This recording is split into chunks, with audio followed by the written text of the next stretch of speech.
and I just started explaining a bit about what 21st century learning strategies is all about.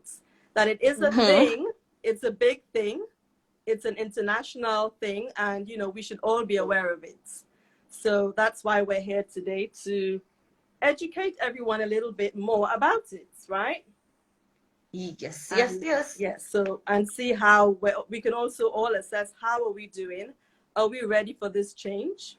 Are our children ready for this change? Are our teachers ready for this change?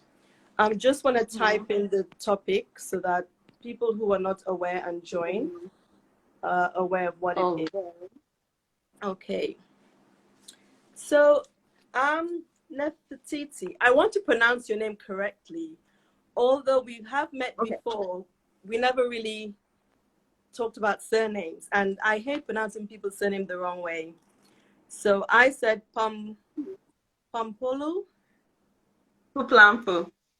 Popolampu. So this is Dr. Popolampu, who has joined our live, and she's our special guest today. Etiquette Matters, and we're going to 21st century. I'm just typing that in. 21st century learning strategies. 21st century mindsets, and are we ready for it? Do we have the mindset? How do we get there? How do we adapt our minds to what is it, and how do we get there? But before you start, I just want to tell everyone about your background. Nefertiti, I will call her Nefertiti, Dr. Nefertiti. She, it's a bit easier right now. She is a PhD graduate, obviously, because she has the title doctor. And her PhD is in instructional systems and learning technologies. Am I correct? Yeah. That is correct. That was your specialization. And she also has a Bachelor of Science degree and a BA degree, Bachelor of Arts degree. She also has a Master's in Education and her PhD. So she's well qualified, in fact, probably overqualified to speak to us today. And she, we met through a mutual friend, and we got talking, and I was really intrigued because, to be honest, I wasn't aware that this was a thing. It has been something in my mindset, that things need to change in terms of how we learn, how we teach our children, not just our children, but even adults, how we teach adults, how we as adults learn. But I didn't know it was something that is formalized and, it's going on. So we got talking informally about it, and I just thought, wow, this is a great topic. I've been following your page, which is Nefertiti Project. And I will also type in your page so people can follow. And as I started following your page, I really connected with what you were posting, all the things you were posting about, how do we engage with when we're teaching? How do we capture the attention of students? Not just capture their attention, but keep them there. How do they remember things, etc. So someone has commented, that's a lot of school. Yes, it is. So she is It went by quickly. I didn't even notice. The learning. Okay. So I'm just typing. So Nefertiti, you were based in the USA. Currently you're in Ghana. I also currently live in Ghana, and that's how we met. You studied in the USA. You worked in the USA for over 18 years in teaching students, teaching staff. Was it staff at universities? Yes. Yes. So you had many years of experience there. At schools also. I also used to teach staff, school teachers, more to use technology, how to use technology in the classroom. But then I taught as far as college staff, faculty, more about these 21st century teaching skills, and a little bit about organizing their classes for online delivery and that sort of thing. Okay. I'm just pinning my comments. Great, great. So, yeah, so you've had that exposure internationally, particularly the US. And as for a lot of people who were, you know, maybe born and grew up as a young child in one country, then a lot of people travel to study, etc., and work for many years, like most of us have done. You decided to move back, relocate, I would say, or come to Africa to use all the knowledge you've gained from your travels and your experience and your exposure. I'm sure a lot of people do it now, and they come back to, see how they can change things in Africa or in Asia and, developing countries. And it's great. I love to see it, and I'm here for it as well. This is what I'm also trying to do, in terms of using all this knowledge I have in Africa or any developing country to, make things progress quicker, make things develop, because we have the knowledge, we have the skills, we have the exposure. All we want is the opportunity now to put it in place here, right? And I think I saw that's what you were doing from, reading your posts and following your page and what you're doing. And I would just like you to just give us a brief about what made you decide to now do your project is called the Nefertiti Project, right? And it's a consultancy you've set up to push this forward. So what made you decide to set up the Nefertiti Project about 21st century learning strategies? So, and what is thanks it? so much, Sasha. I just kind of appreciate everything. Just the fact that you're willing to have these conversations, I think they're so important.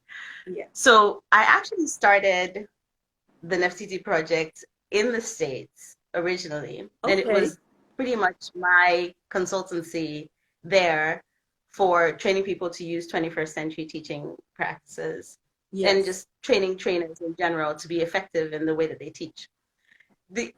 I'm going to try to summarize the origins of my interest in this field. And they are that when I was a child, I think I was a little advanced, but very, very easily bored. Right? So in school, I struggled. I had the worst time. So I was born in the States, but I went to primary school here. I came here at some point in there. In Ghana. And in Ghana. Yeah. And I had a really hard time.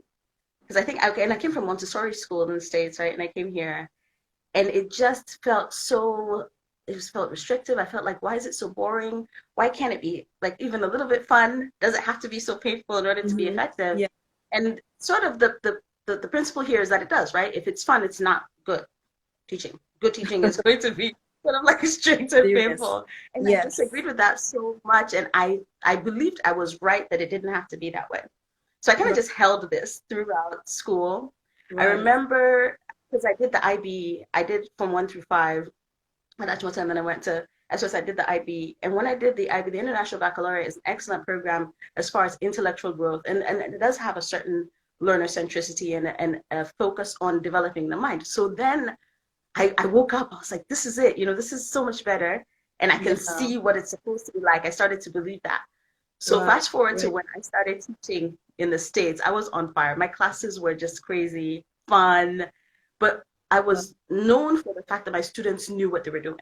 So it wasn't about, it being fun, but about the fact that I taught them in ways that they would actually grasp and own it, which was what my issue was with the way that the teaching was before. So I ended up doing this. So I ended up going into education, like just studying a bunch of, inventories, seeing what I was good at, what I was passionate about, and all of this. I ended up studying education. And then in the long run, because I realized that this shift was actually happening even in the Western world, they're shifting from the old way of teaching to this more learner-centered form. So because I'm at sort of the forefront of the science that's in that area, I end up doing this, and this is what I'm doing now. That's how I ended up. Great. Wow. So it's something you've had in you for a long time. Yes. Okay. Yeah. So the project started in the States, and you've now brought it to Africa, to Ghana. So how is it? How are you doing in Ghana with this project, this 21st century learning strategies? Well, so I'm an instructional designer. That means that when I design, any programs or projects, I have a really big focus on where my learners are and what the goal is. And in this case, it isn't exactly for our culture. Our culture is not learner centered, right? It's almost, it's authoritarian. That's just the type of African culture. It's seen and not heard. So you can't say that the kid should run the class or your student. Can we explain briefly what learner-centered means? Learner-centered learning. What is learner-centered learning? What does that mean? So basically, one of the criticisms of the old way of teaching is that the minds of the learners are passive in the process. And how we understand cognition now, we understand that that's not how minds learn. So if I tell you to sit down and I just talk at you, right, and I'm expecting you to learn, you're hearing me, but I'm not ensuring learning or even attempting to elicit it. I'm just telling you things, right? That's why if I told you something right now and I was like, hey, Sasha, remember that thing that I taught you the other day? You're like, what did you teach me? We were talking, right? But that's how we teach, right? We stand there and talk. Yes. And so even if I explain, I'm still just talking, right? So when we talk about learner centricity, being learner centered in your teaching, you're not just talking at people and having them sit there and watch you. You try to make them do things that make them learn. And so if it's that they have to engage a concept and break it apart, that will help them to learn it. If it's that they have to rearrange it a certain way, that will help them learn it. If they have to visualize it in a certain way or they have to report on it, that will help them learn it. Talking at them, however, of all the things that cause people to learn things, sitting down and listening wasn't exactly one of them, right? They might learn it or they might not. So when we talk about learner centricity, it is about focusing on the learner and making the learner be the more active party in the teaching process, not you. So if I say I'm going to teach somebody and my plan to do that is to make all these PowerPoints and then just stand there and talk, I'm going to get better at that material. I am. I'm getting my confidence because I'm the one manipulating the material. So my brain is engaging it and that's how I'm learning more, right? But I want the students to do that, not me. So in my classes, you flip that, and that's what learner centricity is about. But it does give a certain trust to the student, right? It elevates them a little bit.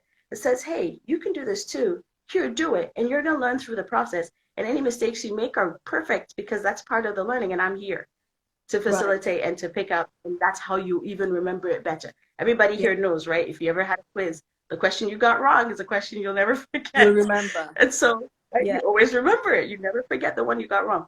And so that's the notion of learner centricity, is to make learners be the ones doing active things. And it turns out that coincides almost directly with making the learning more fun, more engaging, more mentally stimulating, and more exciting and just more energizing in general. Yes. Okay. So taking it back to your original question though, because it's not learner centered here, like our culture doesn't exactly embrace that. The process of what we are doing at the Nefertiti Project is not as much coming to say, oh, we're going to train everybody to be learner. We're not thinking that way. I'm a change manager. I know better than that, right? It's more just at this point, I've done some training at the some of the more forward, schools, the colleges that are more progressive. I've read you've worked at the universities here, a few universities here. Webster University. Well, that's an American university, isn't it? That's American University, yes, exactly. So I've done some talks there, and I lecture at Webster University anyway. At Ashesi as well, I've done some training. But those, you would expect they're more very progressive. Thinking, yes, I think Ashesi is. I've met a few students from that university, and you can tell the difference in them in terms of Ghanaian universities. They're very innovative and 21st century minded. Yes, right. So for now, honestly, the goal for the Nefertiti Project is to put out the information the way that we are, trying to break it down into those little pieces. That's why if you follow our Instagram, we're just breaking down bits and pieces and just, and we're tweeting about it. We're just talking about the issues around it. And right now, the goal is just to elicit conversations, just like this one. We just want to keep talking about it and have people begin to hear over the next few years, just begin to hear that there's something wrong with the way that we're teaching and that it is holding back our students because of the outcomes. And I guess we'll get to that, what the outcomes are of teaching in a 21st century focus versus the way that we do now. Yes, because I think I read I was looking on YouTube at, how far is this really going internationally? And I see countries like Singapore have adopted a lot of it.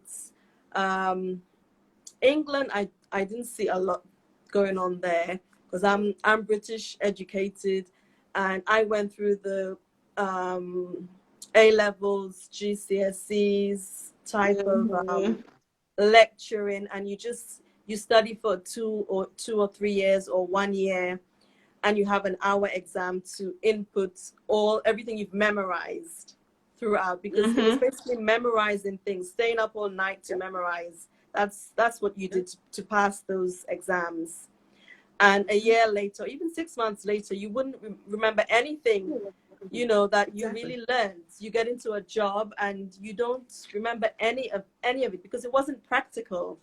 It was just memorizing information, and that is something that I think is difficult for a lot of children, which we don't realize, or we don't consider. Okay, how do, not just children, but even for adults, it's a very hard thing to do. Just memorizing things to pass an exam. So I think, we need to think a lot about how can we, each child or each individual is very different as well.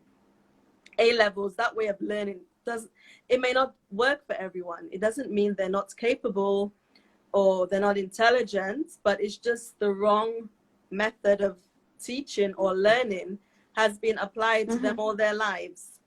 So I hope this. So is this in some ways, maybe you think it could be a bit more individualistic in terms of making individuals having the ability to apply their knowledge as they may be more comfortable with, or as they can to the best of their abilities, as opposed to the old method?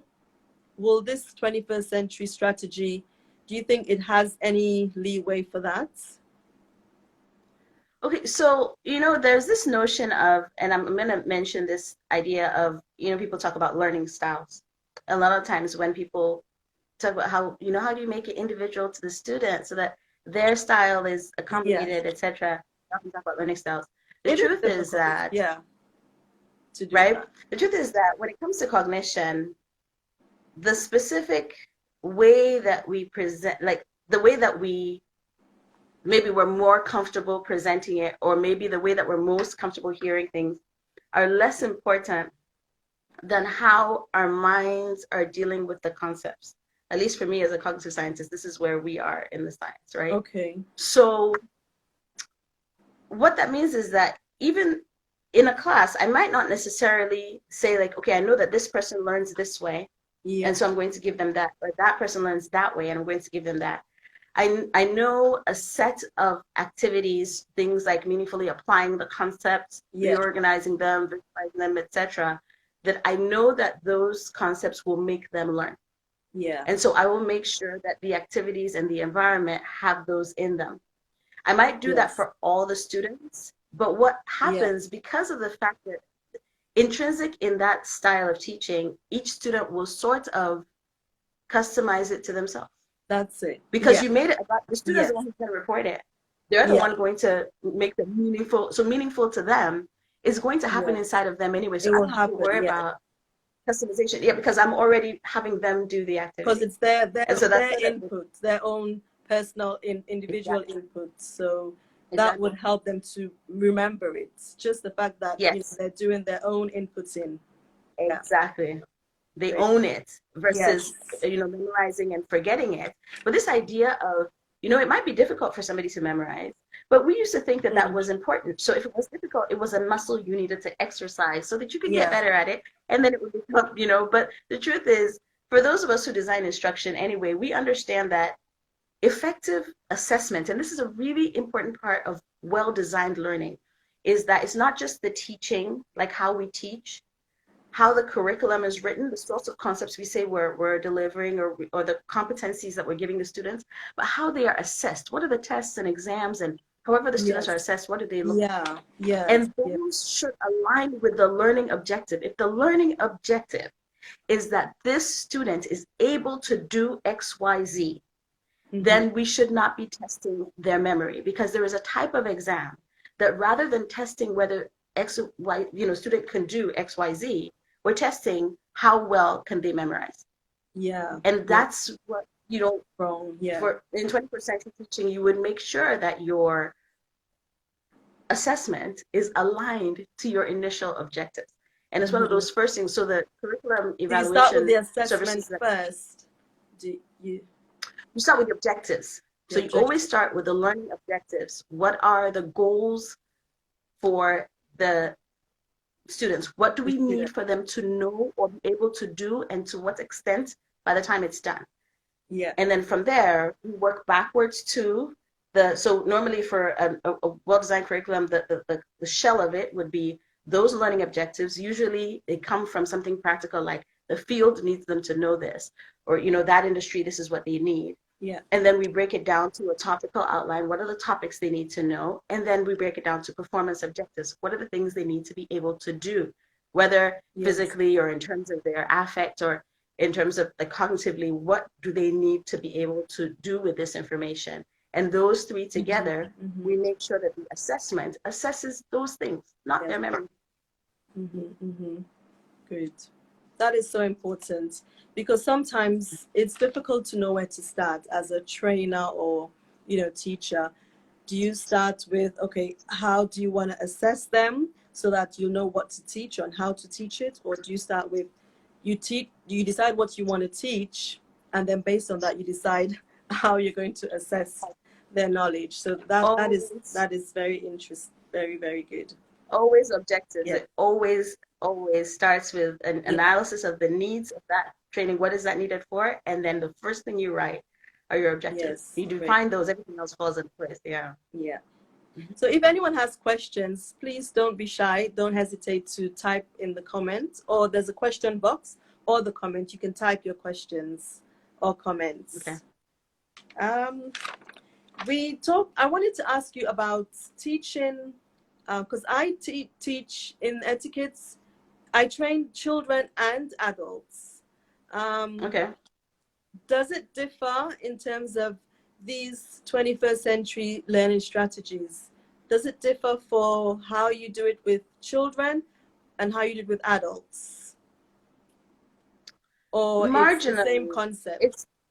It's the same concept. I think the actual on-the-ground classroom strategies might look a little bit different. You know, we're taking into account things like, you know, attention spans and actual competencies. So from an adult learning perspective, you know, from 8th up, right? That would be like K-8 in the US system. From an adult learning perspective, it's often where the students are exposed to either readings or videos or whatever other rich media content, and they are required to somehow manipulate that and return it, right? But the exact same thing can happen for a classroom at any stage of the game. What you want to make sure you're doing is you are growing competent minds that are used to the exercises that are needed in this 21st century. So that's the only thing you have to think about. So if you're, whether it's really tiny kids or it's adults, just say, I'm not going to be the center here. I'm not just going to talk to these kids. I am going to make them do things, and I'm going to choose things which once you understand some of the principles, I know there's usually a little bit of training that helps with this, but I'm going to make them do things that will give them those skills and give them practice at those skills. So and remember. At some point, we definitely want to go through the list of the those 21st century skills that we think are important these days and why all of this is a big deal. Yes. Because you mentioned when we spoke briefly when we met about a 2030 vision for all of this. Is that vision, is it an international vision, or is it a it's a Ghanaian Nefertiti vision, project or goal. So sorry? it's a Ghana vision. So in because I'm pretty familiar with the temperature here in Ghana, Yes. that Vision 2030 is about what we can do. It's part here. of your the And Nefertiti project. part of my project, right? Okay. And our vision is that by the year 2030, we will be able to, like the average teacher that you pick has an awareness of 21st century practices. Maybe they're not using them every day, maybe they've adopted some of them, but the average teacher that you pick, and you have to realize something. I'm gonna go ahead and go into sort of the baseline on what 21st century teaching is supposed to change in our environments. It came about because we saw the need for that. Maybe back in the day, they didn't need these things. All you had to do was get a degree, and when you went to work, you learned what you needed to learn. So it didn't matter if you memorized just before the test, wrote it on there and forgot it, because when you got to work, they will teach you. It's okay. Yeah. But now, people need to actually learn these things. And what our teachers learned is not what we need to learn, right? Our teachers went to school 30, 40 years ago. What they learned is not important for us now. We need to learn things that didn't exist then. Yes. We need to learn things that don't even exist. Exactly. The things will be relevant if I start school now, will be relevant when I graduate, that don't exist now. And so the way we teach has to be to equip them to go out there and be ready to learn, and to just be ready to pick up new things, and we can teach them in a way where they consider that completely normal. So the three main areas that 21st century teaching went to deal with was that we believe that 21st century skill set is needed for our graduates, for our students now. One of the biggest concepts, the two that we talk about side by side, critical thinking and problem solving skills. You have to be able to critically assess information, see it, know whether it's good or not, know how to, because we're in an information overload age, know what's good information, what's bad, critically and analyze it. And you have to be able to solve problems by process, not because they've taught you the solution. Why? Because the problem you're going to solve does not exist right now. Problem. Yeah. Exactly. New ones. And always new ones. So it's not, it's not a grandma's day. So you need to have a solid problem-solving construct, whoever you are in this day and age, to really make it and to reach your potential. We all need those critical thinking and problem-solving skills. So that's the first one. The second one is digital literacy. When in our grandma's day, if you knew how to read and write, you were good. You needed to know how to read and write so you could get into those books. Yeah. Today, you have to at least have that base, your MS Office skills, your basic computer literacy, or understanding of basic file types, and that sort of thing. And I would say that even, the basics in programming, just to have some idea of it, and the management of basic digital file types, audio, video, that sort of thing, that those are the new language of the day. Yeah. And you should have the basics of those if you're educated, right? So digital literacy would be the next one. The last one is that we need to be training lifelong learners. Because we are in a knowledge age, we need to be training people who are aware of how they learn, who are expecting to learn more, who are ready to take it all in, and have that mindset of like, oh, they didn't teach me that in school, so I don't know it. No, we should never hear that. Yeah. There's no such thing. It doesn't matter what you were taught in school. You should be ready to pick up what you need to, because information is everywhere. Ready to learn. Know. Yeah, keep learning all the time. The teacher doesn't know what Google knows anyway, so you need to be out there. So those are the big picture parts. Those are the 21st century skills that we realized the old way was not giving our kids. Great. Why there's a whole shift. No, I just want, in case people want to note it, because I've taken notes on the three things you mentioned that, are part of the project and part of the vision for 2030, and what, kids, not just, well, I shouldn't say kids, graduates who are going into work, even us as adults or professionals. I think a lot of us, it's not too late. We need to also ensure that we have these skills, right?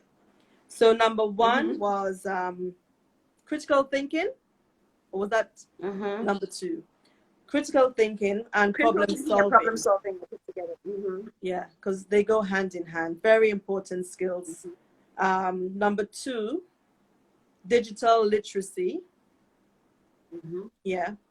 Yep. Number 2 or 3, digital literacy. And number 3, lifelong learning. Mm-hmm. Okay, great. It's have lifelong So learning skills. how, yeah, I mean, these are things, how are other countries, for example, the US, getting these done in universities, for example? So Just I a don't know if brief example of some things they're doing. So I don't know if you've heard that quote that we say educators are going from being the sage on the stage to being the guide on the side, right? Yes. That is our step to the side. So the way that we're doing this is by educators understanding that we need to step aside. And so if you walk into a learning-centered classroom or a 21st century classroom, you won't see as much of all the learners sitting there like this, watching one person speaking. Right. And that's primarily one of the differences that you see. You'll see groups talking among themselves. Right. And you might see that in my classes, for example, I don't believe in lecture. I don't lecture. Yeah. My classes, students pretty much handle the class. Yes. When we break up a chapter, right. I give them their sections of the chapter. I give myself a section of the chapter too. So you see the list, and there's a list. Every student in the class has a section, and there's my section. If they have to do a poster about it, there are the specifications of the poster. We need keywords, we need quotes, we need this, that. Right. I have a poster too. When it gets to my chapter, I stand up just like they did, and we all get on there and we present. And I want them to see that some of them, their posters are as good as mine or better. And I want them to see that because it's no longer the age when we know it all. And so they need to be clear on that so that they can take advantage of their reality when they get out there, because they have to be ready to seize the day as things are going right now. There are not going to be enough white collar jobs for the number of white collar kids that we're graduating. This is a fact. And so we really need to empower them. And it is our failure to do that. You have to stand out. Yeah, our failure to do that. Exactly. Really affects their ability to get jobs. And that's one of the things that I get really passionate about. I get sort of upset about, because if we would get on the ball and understand this, for those of us in higher ed administration, we need to get on the ball, understand that it was our responsibility to set up this curriculum in a way that they can get work. And we haven't done that. We've trained them for an environment that existed 30, 40 years ago. We've trained them for skills that were needed 20, 40 years ago, and we're not thinking about what they need now. Yeah, because things have changed so much. I mean, I think even in the last 5 years, the way we learn, or the way we grasp information, as you say, there's information overload, the internet, social media, everything is so accessible. So you find that kids today are learning a very, very much a different way. So how do we try and also put that in the classrooms, right? To make that, to keep them engaged, keep them interested, because that's what they're used to. They're used to information. They're used to the technologies to find information, and they do very well. COVID has also taught us, that you have to be adaptable in order to succeed, right? I mean, the kids who struggled with adapting to online learning, they did struggle because they were, for whatever reason, some of them are not ready to adapt. They're not ready, or they don't feel confident in doing it, etc. So if nothing else, that has taught us a lot, that how quickly things can change and how we need to be ready for the change and be ready for anything, be ready for another pandemic, God forbid. But how are we going to keep up and ensure that we're on top of things and things have continue flowing through, as you say, digital literacy is one major thing that can help. And critical thinking skills. It's always something a lot of employers complain that, graduates come into the job and they're not thinking critically. They want to be spoon-fed everything, and it's a problem. It's a problem. So yeah, it's so important what you mentioned about this notion of adaptability. Yeah. A 21st century learner, someone who has come up in a 21st century teaching environment, will be highly adaptable. Will be somebody who you give them a problem and they're unfazed by the notion of a new problem. A new problem actually sounds like, oh, exciting. Yeah. It's there's life happening, like what is supposed to happen. Yes. And unfortunately, because the old way, we didn't think that way.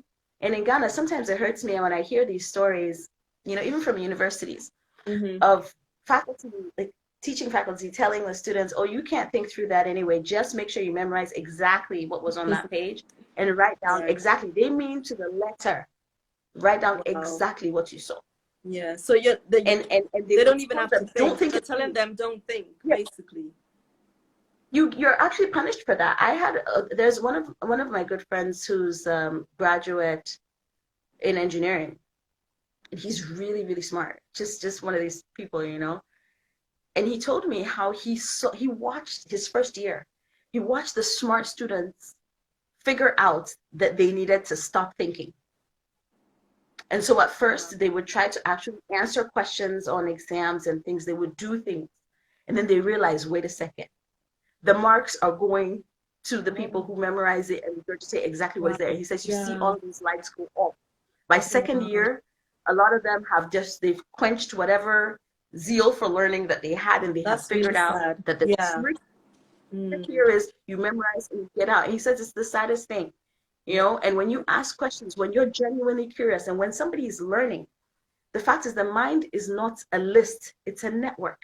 You have nodes, and you have to hook the new information on the old. You can't just add it to the list and they'll remember them. Yeah. You have to connect it. So when somebody asks you a question, that's gold, because that tells you what the node is that you get to hook. So you're teaching when you're answering questions, when you're discussing, when you're talking to where they are versus just coming with what you have. Yeah. Right? Yeah. And so the fact that they don't want to hear questions, they don't want the students, that's so upsetting.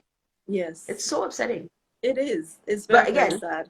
It's not anybody's fault. Like, we can't say, oh, it's their fault. Why are they like that? No, we all went to school like that. So that's what we know. We all did. Yeah, we all did. I just hope things change. I really do. The comment, I think we should take a look at this comment. It's pretty okay. I have come to understand that most people haven't arrived at the point where they dig for information that will change the old perception about how we can do things better. Okay, so he's kind of saying, thank you for your comments, Chris. He's kind of saying that people maybe not be really ready to, seek information when they need to seek more, to change things. So what do you have to say on that? It is. So yeah. It is true, and in terms of the theories, it's a relevant point. And remember, I noted earlier that what we're doing here right now at the FTD project is not attempting to change people. Right. We are opening up the conversation. The conversations. And through these conversations, if we can talk to enough people, because he's 100% right, and because that is correct, it is really not realistic to be talking about changing people or just training people to do things differently. We need to first concern ourselves with, the same way I told you, I focus on my learners. And it is because I focus on the person who is the audience that you will see me sitting here saying, I'm going to go out and train everybody. Yes. Right? I want to have these conversations to see, where are you? How do you feel about the fact that I'm saying that your kids can't get jobs as easily because of this? Yeah. Just let me ask that question to start, right? So we want to start having conversations for people to start to notice what these connections look like, because it's not going to be easy. It's actually not easy to just change your whole mind frame. Sometimes when teachers adopt a learner-centered frame or a 21st century classroom environment, they feel like they're not doing their job. It feels, I'm just sitting here, the students are the ones teaching the class. There's actually nothing wrong with that. It's excellent. Students should be the ones teaching the class. They're the students. You're just the right, but it doesn't feel right. Yes. So you're not. So it takes a lot. You're not focused on changing people or, going and changing teacher by teacher, because that's not really practical. Because I think it has to come from a high level, the government, the Oh, definitely. ministries, all the Definitely. educational institutions, and organizations who recruit these graduates, right? Yeah, so it has to come, and I know It you're will. doing some work, you're trying to do some work with Yes. speaking to the ministries, the Ministry of Education, Ministry of Employment. Yeah, this is where it has I mean, it to will really. eventually. Yes, yes. Yeah, They're already aware of these notions. So it definitely will yeah, eventually become something that yeah, they start to push down. But even from that standpoint, my recommendation would be not an attempt to push new strategies on people who are not, it's not that they don't have the strategies, it's that they're in a different frame. So they can adopt some, just, I don't let you do this. They can adopt that and it will help, right? yeah, But the idea of shifting to a 21st century paradigm is beyond just adopting this strategy or that strategy, right? Is understanding where the students need to be so that the whole learning experience and all of our objectives and how we go about them are helping these students to manage their new environment. And so yes, towards that end, we yes, we want to have talks and speak to people, and yes, we'll do training, etc. But it's not about this huge critical change all of a sudden yeah, yeah, at some point. But it's more about yeah. opening those conversations so that people can start to see Conversations, how it yeah, looks like. But also, yeah. if you've never seen it before, it's a strange concept. But if I come to do training Mm-hmm. where you are and you see what it looks like, and I did it and you saw it work because you were in my classroom and I didn't lecture, Mm-hmm. and you saw you learned it and you know it very well, You saw it work. then all of a sudden you're Yeah, like, I've seen it before. That's what I yeah, found to be helpful. Also, I mean, so that's why we have things like doing videos, showing videos of classrooms that are different. And there's a lot of material on that now because most countries are ahead of us in making this shift. So luckily we have a lot to pull from full as of far as, us examples. getting this way. Yes, great, great. So the main thing I'm also getting is what I want people to understand. A lot of what this is about is moving from teacher focus to learner focus. Yes.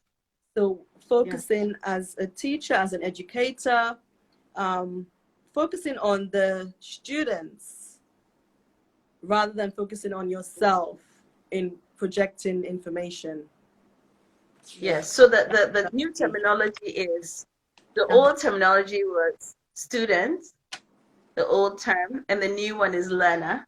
Learner. The Yeah. old term was teacher or lecturer, and the new one is facilitator. Facilitator. Yeah. We call us facilitators. Okay. Great. Exactly. So the facilitators, they're guiding the students through the Mm-hmm. knowledge. They're not the person bringing all of the knowledge to the student, right?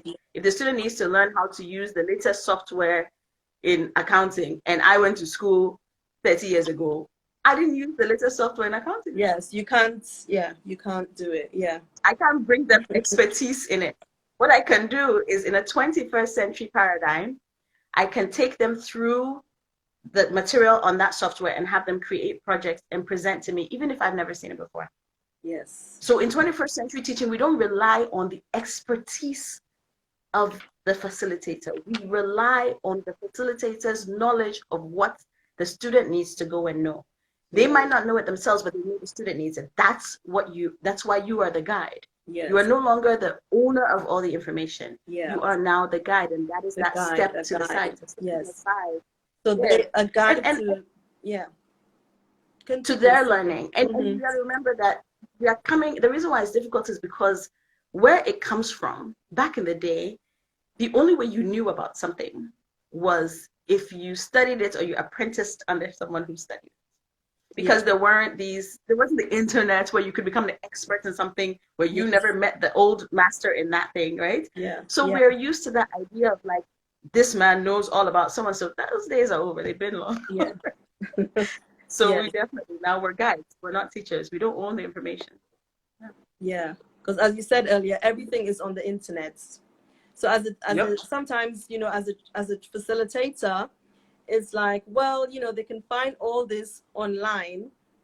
So really, what is the role you're playing? So you have to really, I have to really think about it. What is the role I'm playing? Yes. What am I giving them differently that Excellent. That's a Google great question. can't give them. Yes. You know, so you really have to focus on that. What you're giving them, not what you have, because everything is online. Yeah. Yeah, exactly. And I think I'm so glad you said that, because I think that piece is what will make it easy for educators from the old way to think about what they're doing in the new, because they immediately feel like, so what's my role? What am I doing here? But the fact is that, just the information of that curriculum. Remember earlier we talked about, we start from the objectives, then you write a topical outline, and then you have the performance objectives, and that's what they need to know. Yeah. That process of sieving through all of this information and saying what this person needs to know if they want to be an accountant. This one wants to be a social media manager. What does he need? This one wants to be a marketing maven. What does that one need? That process of how do you find the right information, not bogus information or wrong. That is what the teacher's job is now. The one who now knows that, whether the teacher was the one who found it out or the one who's going to now guide them through that path, through the knowledge. But you're guiding them through, taking them on the path through the knowledge. You are not the one bringing the knowledge to them. Yes. That's the difference. So, they having to go and find it. It helps with their memory, right? It does. Yes, My exactly. experience, that really does work. Someone has put a comment. I just want to read it. Thank you for your comment, Silent Strong. He says, but students in America are not taught basic life skills anymore. That's everywhere, I think, even here. Not teaching how to balance a checkbook or how credit scores work, etc. It's true. Taxes. They are taught how to pass a FCAT test. What's an FCAT? I'm not familiar. The FCAT is the American standard system. It's a standard elementary school. I think, does it go through middle school? Okay. There's not, no, and this is a really this is such a great point here, because remember earlier I mentioned that I train educators. Yes, primarily you say that's what I do, but you'll notice that one of my services is curriculum evaluation and what I call curricular alignment. Yeah. He's pointing to a really, really, I don't know if it was a he or she, actually, I'm sorry, I didn't know. It's a he. Pointing to a really gentleman. Yeah. Okay. Really important point in that even good curriculum, even with good delivery, if your assessment, that's the third leg of effective education. You need for the content to be strong, you need for the delivery to be learner-centered, and you need effective assessment. The tests and exams, etc., need to align with the objectives of the test. And what we have in this case with the FCAT is notorious for people teaching to the test, because they need. So the FCAT was not written to ask the question, what do the students need to know, and how do we assess that a student knows that? If I write assessment, I say this with confidence. I've been doing this a long time. If I write assessment, if you don't know it, you won't pass. You won't. If you can't do that thing, you will fail. And students will tell you my exams are hard, but if you don't know it, you won't pass it. Yes. But you have to know what we wanted you to know, not just some regurgitation of facts and figures. Yes. Whatever that performance objective was, the assessment needs to be what we call authentic to that. It needs to be close enough that when you take that test, it shows whether or not you know that thing. Yes. So even if they taught to the test, if you teach to my test, you're still doing a great job. You'll be very and there's no problem. But the problem that he's describing here is with the test itself, like you mentioned earlier, it just makes people memorize all these facts. The test is just regurgitating what you've learned overnight or over a week or whatever. Yeah, I know. It's the case 2 days. In a lot of educational systems, that is the case. And as he says, yes, life skills are not taught. Financial skills are not taught. Presentation skills. I find maybe I think America is a bit better in terms of preparing students for work, in terms of preparing them to present things, to research and things like that, more than in Ghana. And the A-levels, which what I went through. I think the IB, International Baccalaureate, has a lot more of that. Yeah. But I'll say something about this just, I'm not trying to throw out conspiracy theories or anything, but my understanding is that it is not in the interest of a lot of financial institutions for our for U.S. kids to be more financially literate. Okay, so Oh, look at there are that. many industries Wow. that rely on our ignorance as Yeah, financial consumers. that And is so if we true. know how to do our taxes, we understand credit scores or how money works and how to live below our means and all of those good things, they wouldn't make as much money. They wouldn't make as much So money. let's just throwing that out there. That's interesting. Yeah, I've never thought of that, but that's probably very valid and true. Yeah, because the more people know, because even today, a lot of things are going into, like, you don't need an accountant.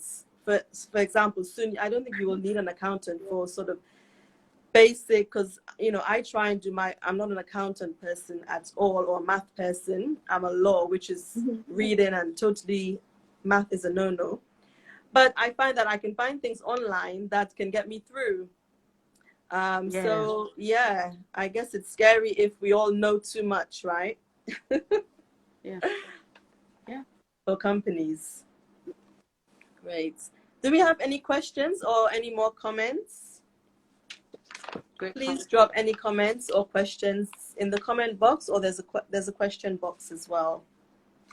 I just wanted to bring people's attention to your project specifically, and how to get in touch with you if they want more information, and to see your posts, because I love your posts. I look forward to reading it, and I just want to give them the details of your Instagram handle.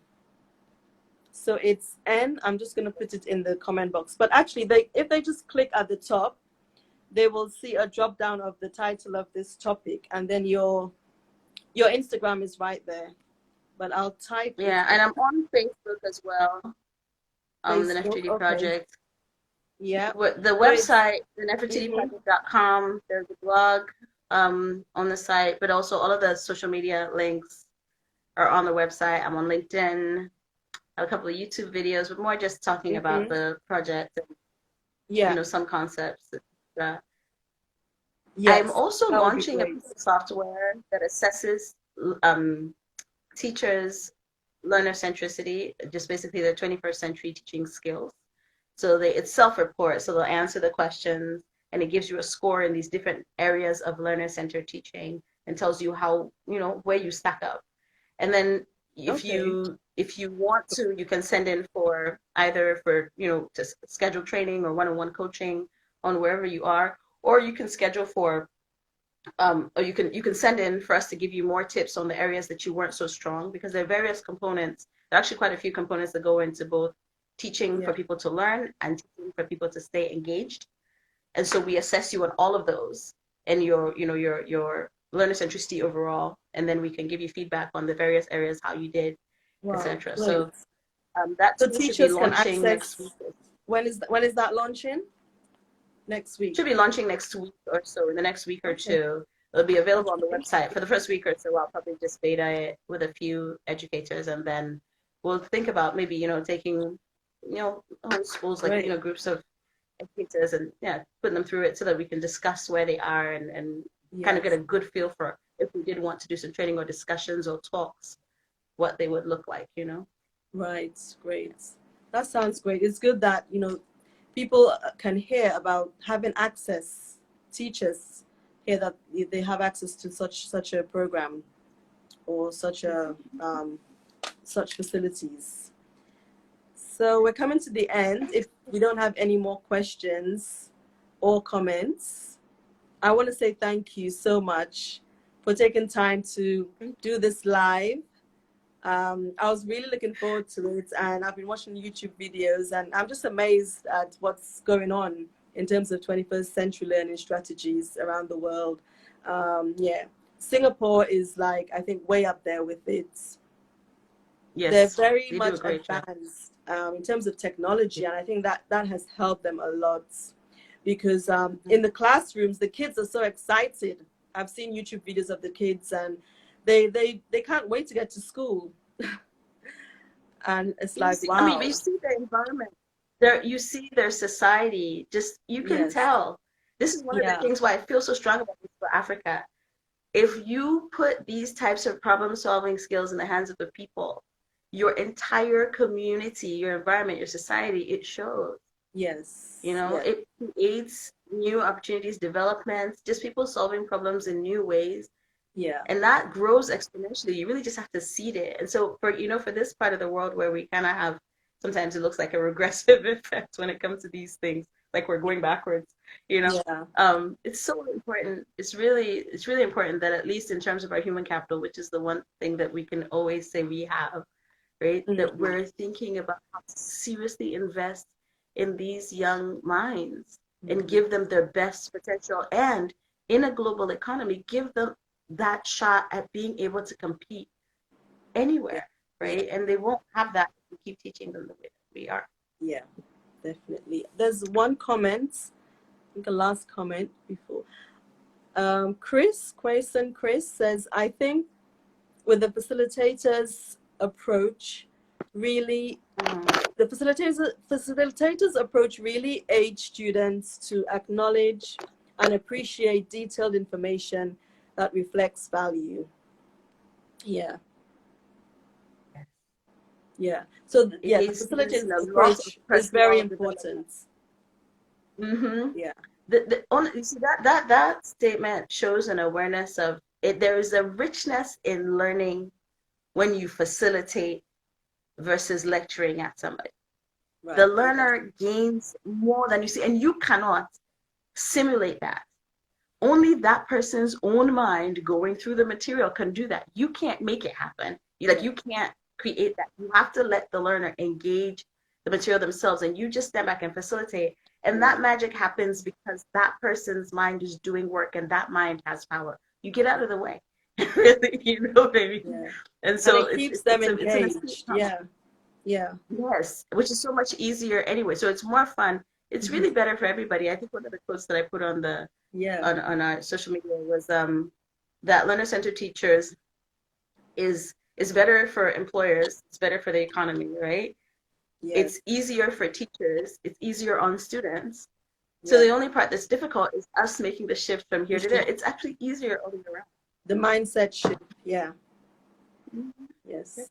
Well, I hope with your work, this project, I hope it blows up. I hope it gets on the news and, you know, these key places at the top level as quickly as possible. I know you have the Vision 2030, but it could be sooner. You're like, let's zoom it out, right? Let's push it along and make, because, you know, things are moving so quickly. I think the pandemic has showed us that things are moving quickly in terms of technology and how we have to change the way we learn. All of us, not just kids, but adults as well, right? Yeah, no, but you know, even in Ghana, there are schools that are doing better with this. There are, you know, some of the private schools, the colleges, etc. So I mean, it is something that's caught on, and even across sub-Saharan Africa, there's a lot of training across this country in 21st century teaching strategies. Some of the science that I do is pretty recent, but there is some activity on it. Our vision is for almost every teacher to be at that point, and so that's the Vision 2030, right? We want for even the average teacher out in the middle of nowhere to understand that there's a certain way we need to teach. Yes. I thought I saw someone wanting to join the live, but if anyone wants to join, I think someone just tried to join. If you do want to join, just send a message in the comment box, and we will I'll let you join, of course. If you do still want to join, just send a message. I think it was Deborah. Was there somebody? If you want to join, just send a message, and we'll wait 1 more minute if you do want to join, and we'll let you join. Yeah. So I've learned a lot. This has been very informative for me, and I hope it's been the same for everyone who has joined.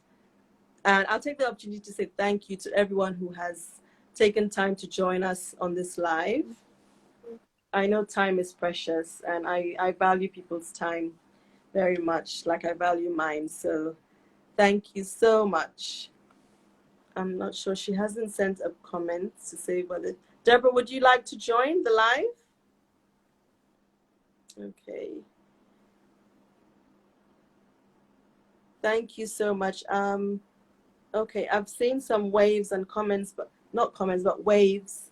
I haven't had the time to send all the waves back, but I feel all your presence, all your comments. Thank you so much. We can see them all. Thank you so much. As I said, your time is precious and I appreciate it. Thank you everyone for joining. If we don't have any questions or comments, we will sign off now. And even maybe not everyone who has joined is into training or facilitating or teaching, but I think as part of the 3 things that this strategy is focused on, which is being a lifelong learner, I think we can all get something from it, right? In terms of ourselves being lifelong learners, and if we're facilitators, let's try and be more learner focused. Focus on the learner and not just focus on your teaching abilities. Yeah. Yes. So, and please do follow the Nefi Project on Facebook or on Instagram. It's about conversations. All of you always bring so many, important points. But the more eyes we have on it, the faster that movement is going to go. So that growth will be very helpful. If you have places you can share it, where people who are interested in talking about these things, I am happy to talk to anybody about this at any time. So please do share. Really. We have one comment again from Quasin Chris. I'll just read it before we sign off.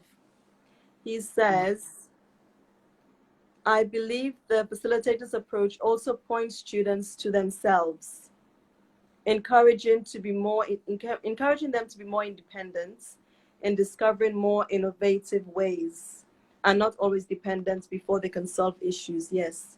I think that's what the Nefertiti Project is trying to do. Yes. Exactly. So we don't want them to think about whether they've been taught that or not.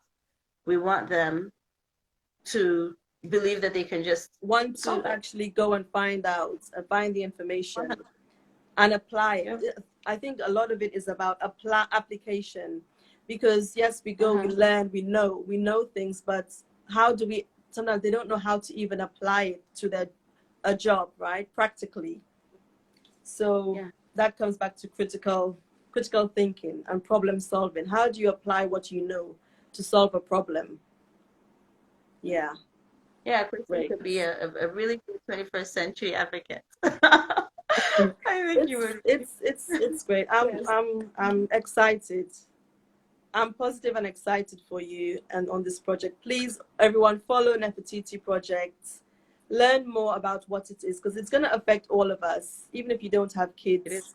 You have kids in the future, but for yourself as well, for your learning, as we should all be lifelong learners. Okay. Thank you so much, Nefertiti. Thank you. And I love your name. I've never told you. I had a friend at college called Nefertiti. Really? Yeah. Yeah, it's kind of one of the ones that I almost called my daughter, my first daughter, Nefertiti.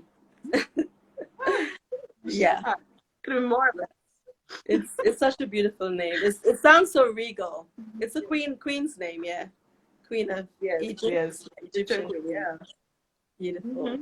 Okay, that's enough of me talking about names. Thank you, everyone. Love you all. Thank you. So we're going to go off now. Thank you. Bless. Bye-bye.